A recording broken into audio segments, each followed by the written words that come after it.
The United States is the biggest terrorist dictatorship in the world, but they have better merch. They just have better PR. It's just like that. It's the way that they do it, right? They support genocide and they sponsor genocide and they do deportation, and they just still can claim that they are the leaders of the free world. It's just like the hypocrisy kills me, right? And I'm kind of like, for me personally, I think I'm running out of countries, you know? I just like, I mean, like I escaped from a country because I couldn't criticize my government, and now I landed in a country where I can't criticize someone else's government, which is very confusing. Yeah. So basically, people who came from different parts of the world, they would realize that they didn't really escape dictatorships. They just changed time zones.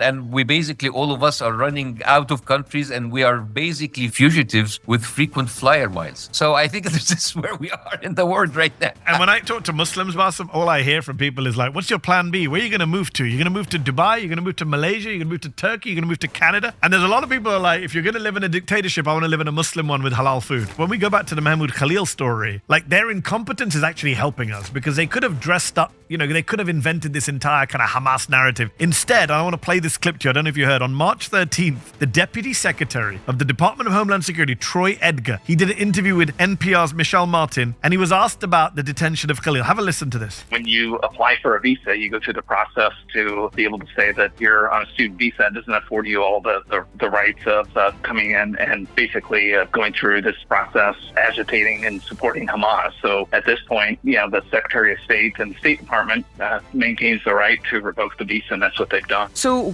how did he support Hamas? Exactly what did he do? Well, I think you could see it on TV, right? This is somebody that, we've invited and allowed the student to come into the country, and he's put himself in the middle of the process of basically pro-Palestinian activity. He put himself in the middle of pro-Palestinian activity. Not Hamas, not terrorism. They just said it out loud. He's pro-Palestinian. That's a crime. I'm sorry, like I say, I have a problem with how we analyze political speech right now, because the biggest problem is that you take them seriously. Whatever you just heard, that clip that you heard is a prime example of the same media and propaganda communication that even Israel is doing. Facts don't matter, because he's really not talking to you. He's talking to the masses. And the masses, what they heard is support Hamas. He's a student. You can see it on TV. Whatever that other person said, it doesn't matter anymore. Yeah. Same thing when Israel bombs a residential place. It's like Hamas, headquarters, tunnels, terrorists, collateral damage. Tick, tick, tick. It is really, these are dog whistles for the masses in order to just avert on the situation. When you talk to Piers Morgan, Human Shields, Hamas led the health authority, do you condemn Hamas? They are terrorists defending the self, October 7th, October 7th, October 7th, October 7th.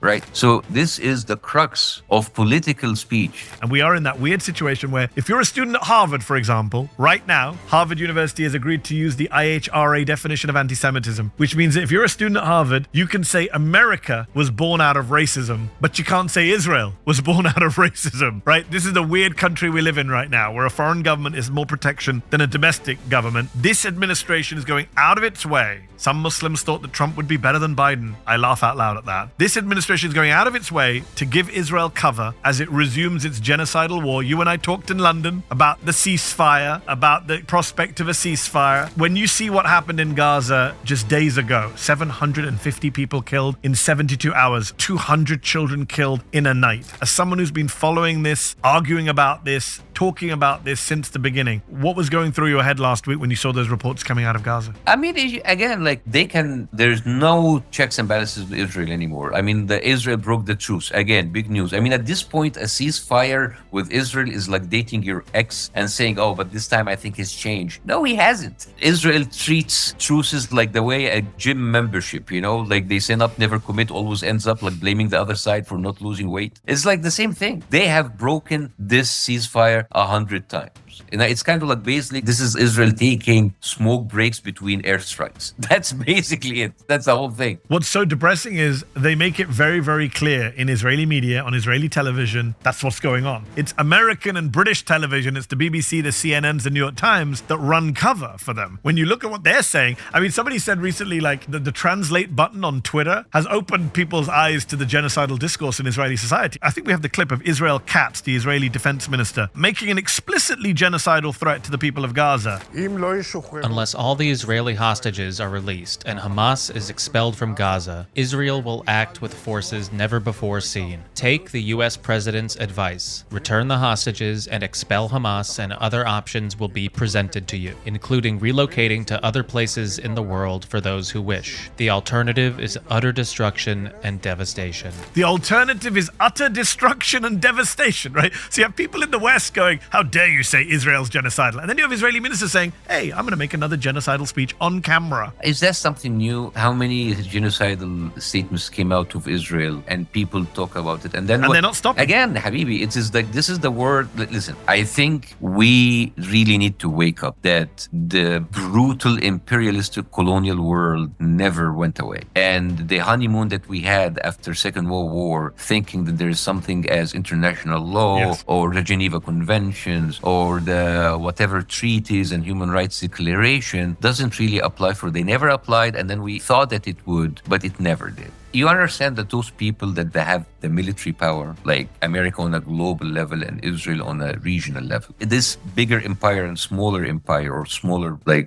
dog empire, they possess weapons of destruction that we have never seen throughout history. I think these people are in a way was like, we have all the power. Why should any laws apply to us? America said it openly, like ICC, I'm going to invade the ICC if you did that anything to us or Israel. So the fact is, like, these people are talking from a point of power. They don't care about the tweets and the reports and the thing. It's just like you are now in a very new age of just brutal, unmatched power. And I think it's just like the veil has been removed from that facade of civility and modernization. I think we're heading into a very, very, very dark place. Israel just killed 2 journalists, Hossam Shabat and Mohammed Mansour, deliberately killed them. Not an accident. They proudly take pleasure in killing them and saying we killed them. They're terrorists. Hossam Shabat, 23 years old. Bassem, you know him. You saw him online. Young kid. After October 7th, decided to try and report on what was happening to his people. I didn't know him that well. I knew him from DMs. I chatted to him online. My friends at Dropsite News had hired him to do reporting for Dropsite, and his Twitter account published his own obituary, which he wrote. He wrote his own obit, which was published on his Twitter account, killed just a few days ago. And I just keep thinking to myself that there are heroes in the world today, and the Palestinian journalists, more than 200 of whom have been killed since October 7th, are surely amongst them. And the people in the Western media, my colleagues in the US and UK media who I've worked with, who have stayed silent, I mean, shameful. There's no other, I don't know what words there are for people who stay silent when journalists are being killed. And those are the kind of people who, yes, you're right, it's depressing, but they do help me keep hope alive. I don't know about you, but it helps me keep hope alive to see people are literally doing whatever it takes to keep that story out there.